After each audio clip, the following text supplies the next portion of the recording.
ছিল এটার আসলে কার্বোরের অবস্থাটা দেখেন, এই যে কার্বোরের তলা,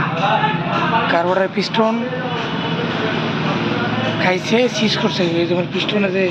দাগ দাগ হয়ে গেছে যাওয়ার কারণে, আর এই যে গ্রুপ মানে স্পট হয়ে গেছে কার্বোরের মধ্যে।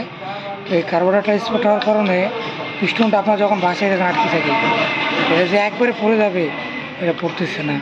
না পড়ার কারণে হচ্ছে আমাদের ওই যখন দেখা যায় বাইকটাকে আমরা কি বলে স্পিড দিই, মানে বাইকটা স্পিড মানে খুলছে, ঠিক আছে, কার্বনের পিস্টন কত কষ্ট হচ্ছে টানতে, এটা খুলছে বাট লাগাইছে কিন্তু ফিটিং করতে পারে নাই, এটা কাজ করতে পারে নাই, এটা কার্বনের পিস্টন আটকে আছে।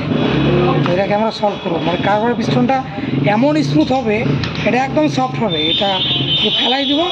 নিচের থেকে পড়ে যাবে। তো এটা নিজের থেকে তো পড়ার কথা, এক আঙ্গুল দিয়ে